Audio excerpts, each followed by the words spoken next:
Hola chicos, el día de hoy vamos a hablar de diversidad animal. La diversidad animal, pues a lo largo de la historia de la Tierra y de la historia de la biota en sí, pues eh, ha ido diversificándose, pero más que eso, tomando cierto grado de complejidad a lo largo de esos años, ¿no? Entonces tenemos que al principio hace muchos años, millones de años, pues en realidad había algunas especies, ¿no? Que parecían más a los corales, a las medusas, o sea, tenían ese tipo de formas y poco a poco nos vayamos acercando a la presencia de los vertebrados, pues ya tenemos estas formas que conocemos como todos aquellos mamíferos, aves, reptiles, ¿no? Entonces, vamos a tratar de ver los diferentes grupos que distinguen a cada uno de esos animales, pero los vamos a ver de manera muy general y entonces estaremos hablando que nada más hablaremos de los filos, ¿no? O sea, de esa agrupación muy general sin especificar mucho en las especies, digo, sin detallar mucho. Entonces, bueno, de lo que yo les mencionaba ahorita, ustedes pueden observar que este es un dibujo de lo que se piensa que era justo la fauna hace millones de años, ¿no? Entonces, si se fijan, pues muchas de las formas son muy parecidas a los de los invertebrados y pues nada que ver con la fauna que existe hoy en día, ¿no? En donde a lo mejor muchos de estos grupos quedaron eh, pues solamente restringidos a pocos ecosistemas o a algunos ecosistemas que siguen en nuestro planeta, mientras que otros pues fueron reemplazados por esas otras especies que hoy en día pues se nos hacen más conocidas o familiares. Entonces, todos estos grupos que vamos a ver, pues varios de ellos comparten algunas características en su desarrollo y de hecho al inicio, pues podríamos estar hablando de que existen dos tipos de animales, aquellos que se desarrollan en el embrión, ¿sí? A partir de lo que sería este blastoporo, siendo que el blastoporo o la parte que se termina cerrando, que se indica ahí con la flecha en donde dice Arquenteron, termina siendo el ano de ese animal y en ese caso pues son todos los deuterostomados, que ahí pues nos incluimos a nosotros. Y por el otro lado están aquellos que es todo lo contrario, ¿no? En donde se ubica el blastoporo, pues, y se termina cerrando esta gástrula, ¿no? Y que al final dentro de ella se va a empezar a desarrollar el embrión y todos los sistemas y órganos, pues termina siendo el blastoporo la boca, como en este caso pues las medusas o las hiedras o todos estos nidarios que luego observamos, ¿no? Entonces ya desde ahí empezamos a tener dos grandes grupos que se diferencian por su desarrollo embrionario y que pues obviamente eso explica cómo están organizados, ¿no? O sea, cómo al final nosotros pues tenemos diferentes sistemas, ¿no? Y cómo se organizan, cómo se desarrollan, qué va primero y qué va después. Todo eso tiene que ver con ese desarrollo embrionario que tienen cada uno de los animales al inicio de su existencia. Entonces aquí, bueno, es un poco más detallado, lo mismo que estábamos viendo, pero también se muestra como en algunos animales, aparte de ser o deuterostomados o protostomados, pues algunos de ellos tienen celoma, que es esta cavidad en donde se encuentran almacenados todos los órganos de nuestro cuerpo, o algunos otros no tienen ese celoma y que en este caso pues son unos gusanos planos en donde pues no dentro de su organismo no podemos ubicar una cavidad en donde se desarrollen esos órganos. Bien, entonces como les decía vamos a ir por los diferentes grupos, avanzando, haciendo un recorrido muy rápido de cuál es esta diversidad animal de la que nos estamos refiriendo, ¿no? Y vamos a iniciar con los los poríferos, que son las esponjas, pertenecen al filum Porífera, y pues se caracterizan por tener este desarrollo calcáreo, ¿no? Que al final nosotros podemos observar, ¿sí? Y que justo, bueno, eso se debe a unas células especiales que ellos tienen, ¿no? Para poder desarrollar esto. Evidentemente en Porífera y en estos primeros grupos que vamos a ver, pues ustedes no observarán un desarrollo muy complejo de sistemas, ¿no? O sea, realmente está organizado por tipos de células, pero no se diferencia así como un sistema muy complejo como el sistema nervioso humano o cosas así. Esto también hace que, por ejemplo, pues una esponja a nuestros ojos se vea por todos lados casi igual, ¿sí? Muy parecido a lo que también un nidario lo podríamos estar observando y viendo que pareciera muy semejante. Sin embargo, el nidario ya empieza a tener la formación muy eh, pues muy sencilla, muy poco compleja de un sistema, ¿no? Nervioso o un tipo de sistema que va a ser la antesala, el antecedente para luego desarrollar realmente un sistema nervioso, porque estos ya presentan ciertos ganglios que están funcionando como eso, ¿no? Y que pueden detectar pues los estímulos del medio. Entonces sí no lo podemos comparar contra un sistema nervioso del humano, pero pues ya podríamos decir que es pues como el ancestro de eso, ¿no? O sea, algo que a un inicio pues se desarrolló y pues fue exitoso porque pues por eso siguen existiendo las medusas, ¿no? Y bueno, de los nidarios tenemos varios tipos, ¿no? Aquellos que forman estas medusas muy de película, ¿no? Otras que son las anémonas, otras más que se parecen, bueno, son las hidras que veíamos en un principio, ¿no? Y que están fijas y que están en una forma de pólipo, que se le llama, que es la etapa cuando están fijas en el ventos y no están libres como las medusas normales, ¿no? Entonces, bueno, aquí nosotros podemos ver más o menos su anatomía de esas medusas y de los pólipos estos que tenemos aquí en la ilustración, y pueden ustedes ver cómo tienen, dónde tienen la boca, dónde tienen parte de la cavidad gastrovascular, en donde pues obviamente llevan a cabo sus funciones, ¿no? De alimentación. Parecidos a ellos, a los nidarios, existen otros que se llaman ctenóforos, pero no son medusas, de hecho están clasificados en diferente grupo, ¿sí? Y porque estos cuentan con diferentes etapas de desarrollo a esos nidarios que nosotros vimos. Y pues si se fijan aquí en el esquema anatómico que tenemos, ¿no? Pueden ver que cuentan con otras estructuras muy distintos a estos ctenóforos. Y regularmente estos no son como las medusas, ¿no? Que te pueden llegar a dar ciertos toques o te pueden quemar la piel. Y pues también tienen este pequeño velo que en realidad es más sensible que el de las medusas, ¿no? Si las medusas son sensibles, pues estos ctenóforos inmediatamente si los sacan del agua, pues en realidad empiezan a tener problemas, ¿no?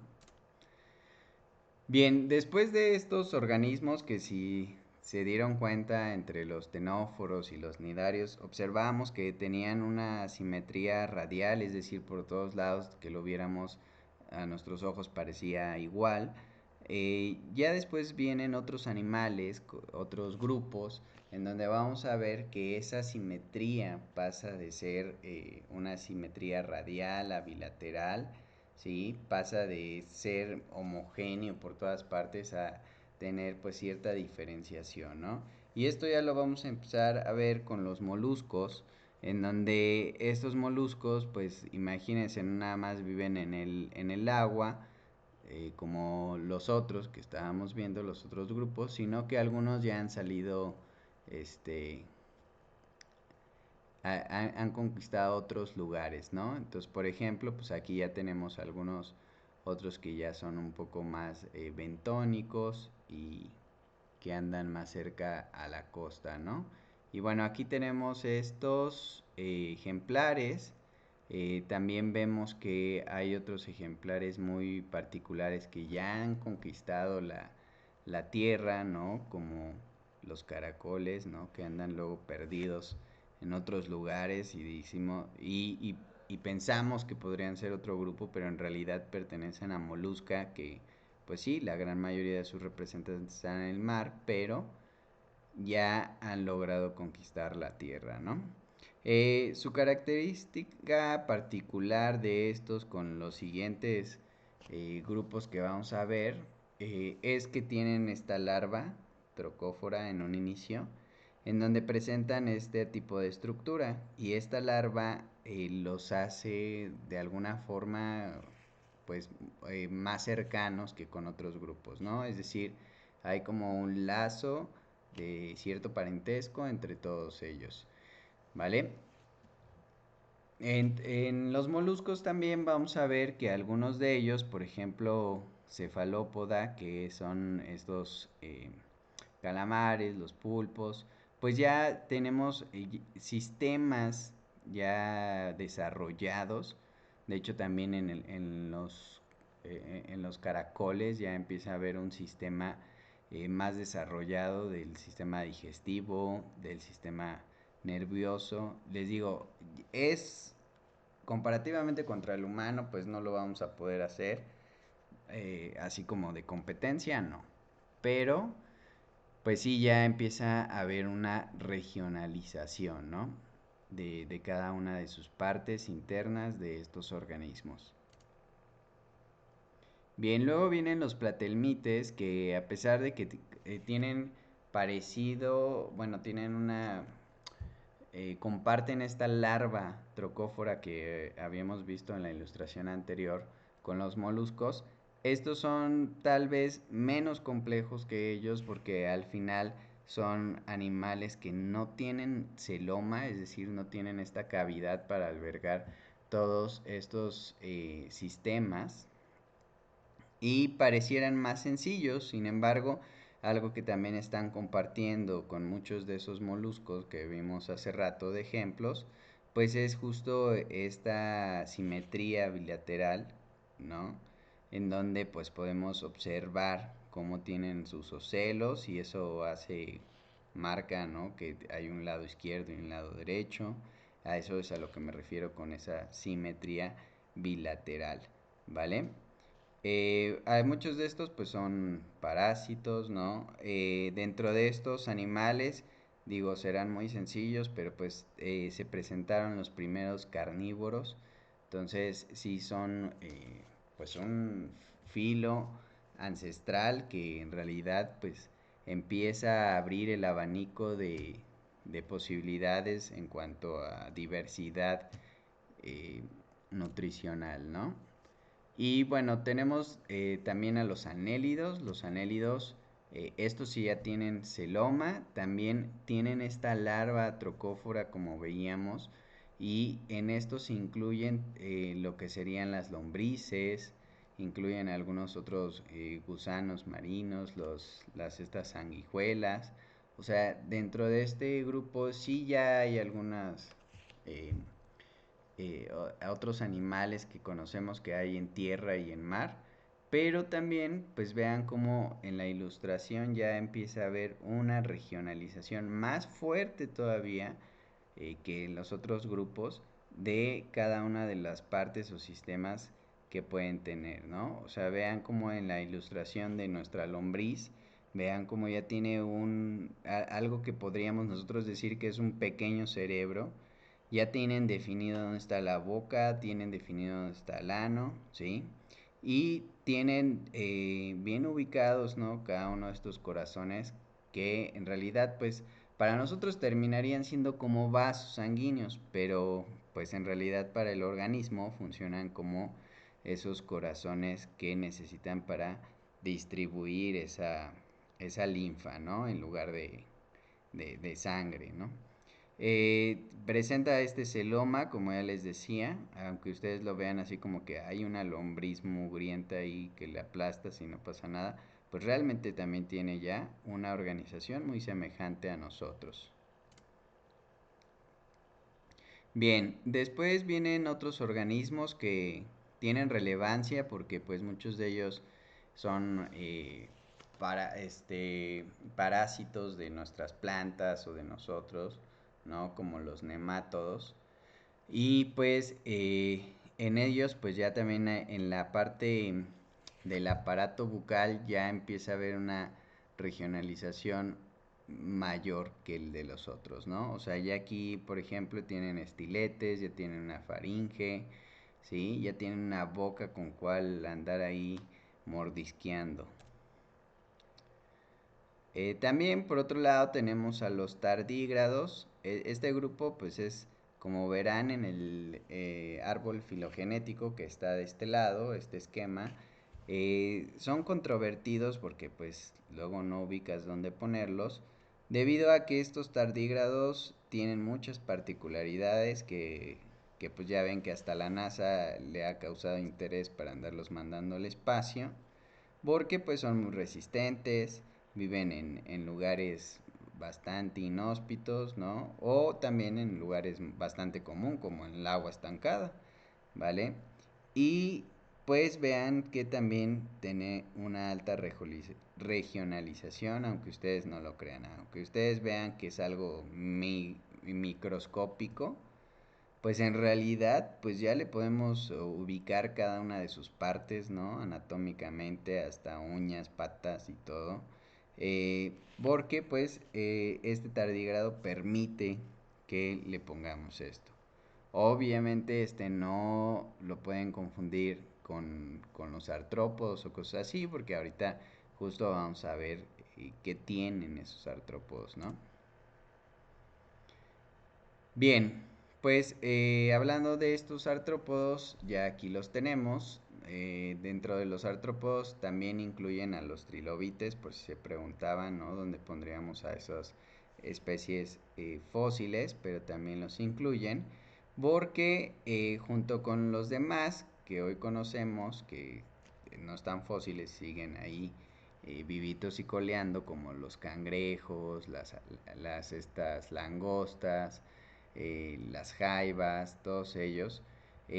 Su característica es que ya tienen ciertos apéndices y ya tienen esta regionalización dentro del cuerpo, ¿sí? Es decir, ya vemos cómo los apéndices se desarrollan en ciertas partes del cuerpo, ya vemos que tienen lo que sería una parte trasera y una parte delantera, ¿no? Es decir, donde está la cabeza bien ubicada, ¿no?